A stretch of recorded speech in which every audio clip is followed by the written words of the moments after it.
Okay, so coach, and what does it mean to me? I tend to do this in terms of like a standing up is more like a kind of Tai Chi in yoga or in kind of Tai Chi, if you like. There are these energy centers. In yoga, there tends to be, I think, 7 of them. In the kind of Chinese tradition, there's many of them. But the 3 they focus on is the lower abdomen, which is one of the chakra points just below your belly button, your kind of heart center, and your head center. And it's, more colloquially, head, heart, and gut. Yeah? So there's the idea that you then sort of center yourself. And so I might just sort of center myself, moving my awareness inside into my belly. By doing that, I'm moving my awareness down there. I'm moving my focus down to my belly. That's a kind of ancient part of me. If any of you want to read polyvagal theory, this is your kind of reptilian part in some ways. This existed, long before other parts. So by just connecting in there, it's a sort of grounded energy, and I can stop thinking and just be in my body, feel kind of grounded and quite strong. Then a sense of feelings, connecting in with my own feelings, able to have empathy with someone else. And there's an interesting philosophical piece about this. In some senses, the distance between myself and another person is equal to the distance between myself and me. So if I can't connect into my own feelings, it's quite hard for me to connect into anyone else's. Does that make sense? And it's not a matter of judging your feelings as being good or bad. It's just simply to say, I'm aware, this is how I am now, and that's okay, and just being kind of accepting and kind of being open to whatever is there.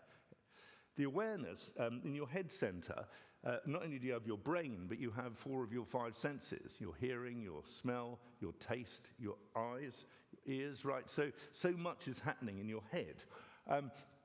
So in the sense of awareness, there's also a sense of, are you kind of connecting into that area, that intelligence, where you can also not just think, but also notice what's going around. So then when you connect the 3 together, there's a sense of you're bringing all of your resources, head, heart, and gut together. And then you can hold an energy, hold a state, if you like, where whatever happens in that session, you can hold that energy between you and the client. Does that make sense? Now, I can do that then standing up with my eyes open. The other thing about the eyes is if I look down a bit, this is a bit of an eye accessing cue thing, but also, I think, a truth, my awareness moves inside, and maybe my mood goes slightly darker. If I look up, my awareness goes outside, and maybe my mood lightens up, but also becomes more external. So in some senses, moving my eyes to a sort of level position in that awareness piece gives me the ability to have a sense of balance between my inner world and the outer world. Does that make sense? Because otherwise you can be too externally focused or too internally focused. If you can get that right point of balance of both, there's something kind of neat about that. And I think that's a good space to be kind of aware of yourself, aware of someone else. So that's, I think, the kind of frame of it, and then I'll do a sort of meditation based on that in a moment. The crash state is, and Robert likes acronyms, hence bagel yesterday and so forth, there are lots of them.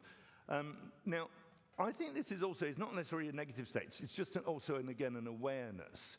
So I know that, certainly for myself, and I imagine for you, there are times when you get upset or angry or something like that. Is that fair? Being a mammal, it must kind of happen to you occasionally. So how do you know that this is happening? Now, one thing that I know if I'm in this sort of upset and angry state, cortisol will have come out into my bloodstream, so will adrenaline. It'll move my, head away from the blood will drain from my brain, and my digestive system, and move to my limbs, so I can be ready to fight. And if the person is very much larger than me, I can flee, and then obviously possibly freeze or something like that. So it's fight, flight, and freeze. Is there another one?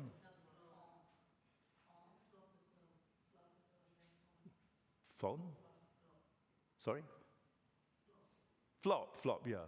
Yeah, so And the flop or the freeze can also be a reptilian response. I mean, if somebody's about to attack you and you do this, you're obviously not in a great sense of protecting yourself, because a reptile freezes, so they can't be noticed. But usually it's not terribly helpful for us. But nonetheless, if all that's going on, you usually don't then have access to your resources. So having a little bit of brain left to sort of notice contraction. So I know that I get tight in the shoulders. So I know that if I'm beginning to get upset, I'm getting tight in my shoulders. That's a little clue to me. Well, that's interesting. That sort of tension pattern that I go into, I'm aware of it. I also notice I might react. Somebody says something, and I just immediately hit back there doesn't seem to be like, I'll ponder that before I respond. That sort of seems to have disappeared, and suddenly I've just reacted, yeah? Analysis paralysis. I think this is a classic example of the kind of emotional thinking loop gone wrong. I have a problem, I will think about it. I feel awful, I think more, I feel worse. I'm thinking more, I feel worse. The thinking isn't getting me anywhere. And then I look up and say, I really need to think this through. No, I don't. At that moment, I need to stop thinking, and I need to have the intelligence to take a break. Say, I'll come back to this later. You cannot think your way out of, your brain not functioning well. Separation. At this moment, I may feel separated, alone, kind of, I'm all on my own. And I may feel a sense of hurt or hatred towards someone else. Yeah? So that's the idea of a crash state. Now, where I think this is useful is, firstly, is to acknowledge that we do go into crash states. And then if you can be aware enough that you're in a crash state, then you maybe have some choice. Now, Robert, who's kind of, I don't know what you'd call him, he's sort of a bit Buddha-like. If you decide to sign up next month to see him, he seems to be somebody who really values the idea, and I kind of, admire him for this, of being able to manage crash states effectively. And he said, if you're in a coach state, you can kind of accept a crash state, you can kind of hold it, and you can manage it and move through it. But if you're just in a crash state, you kind of, say the thing you wish you didn't, or do the thing you wish you didn't, or not do the thing you wish you did. Do you know what I mean? It's where you're not really at your best. So is that sort of a bit of help about a coach state and a crash state as a sort of acronym, a kind of shorthand for it? Okay, so let me guide you into a coach state, and then we'll have a little go at pacing and leading.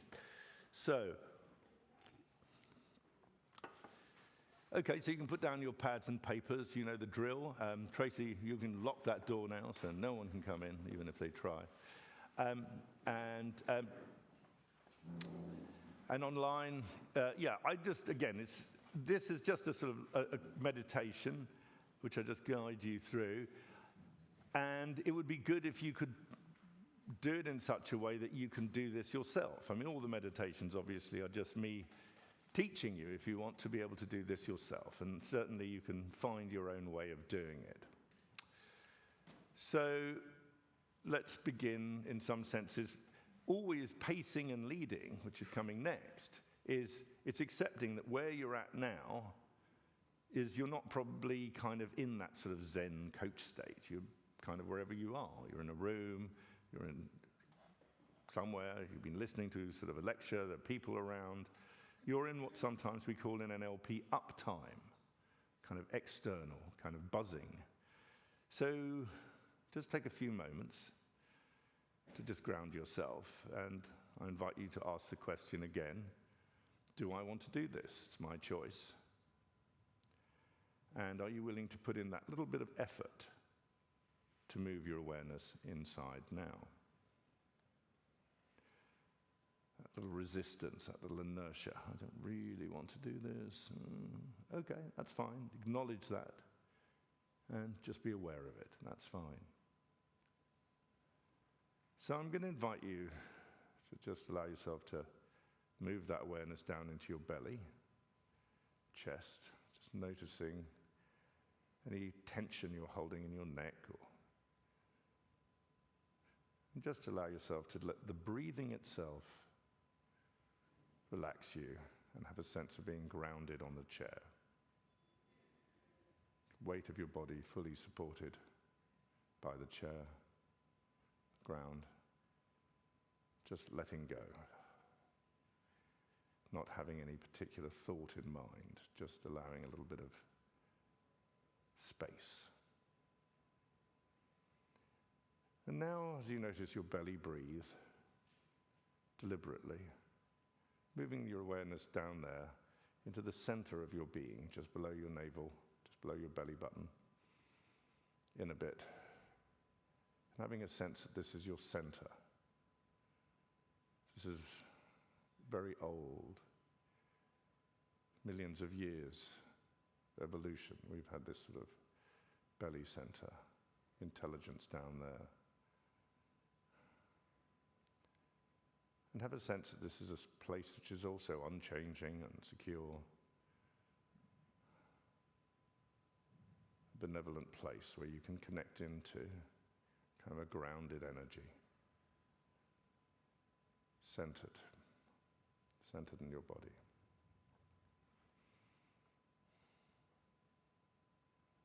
Breathing down there might help you.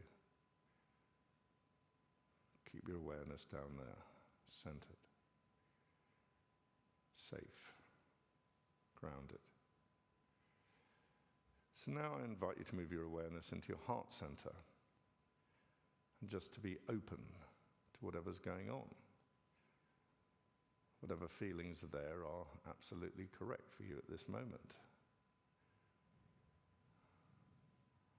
They're there, and they are what they are. Sometimes feelings can be pleasant. Sometimes they can be unpleasant. And sometimes you're not even really sure. But one thing is for sure, they do shift, they change. But for now, just become open to whatever feelings you have right now. And accept them, and connect into them, and just let them be. I feel as I feel, open. So now moving the awareness into your head center, into your third eye, your kind of forehead area. And have another sense of this intelligence. Yes, you can hear and smell and taste and see, but you also can think, create all these amazing things. But there's also an awareness. So just notice the energy up there in your head, the awareness. Don't use it, just notice it, just for now. Knowing that you have awareness. The capacity to notice things.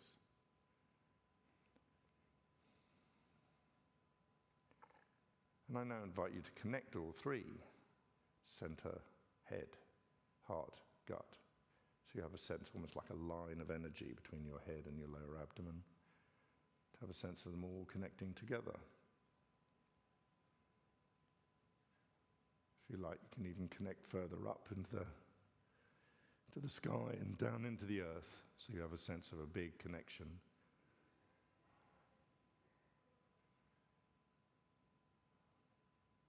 So you have access to all your resources and all the resources out there. And now invite you to finally hold all of that. So hold whatever is aware, open and centered, connected. Just hold that. All your resources, you hold them ready for you and someone else, for you and others, and for you. So as you bring this sense of centered, open, aware, connected and holding together, maybe there's a way you can remember this coach state so that you can access it again when you need to.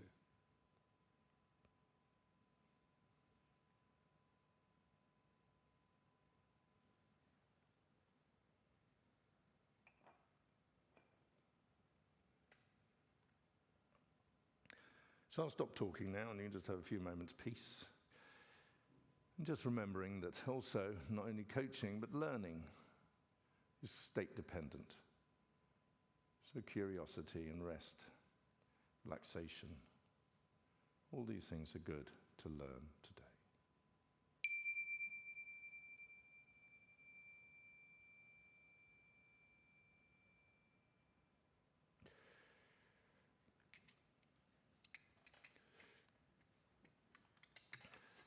And again, the pacing and leading means allowing yourself to bring yourself back slowly, lovingly, and kindly back into the room, maybe with a little stretch, so you can be ready for whatever is going to happen next.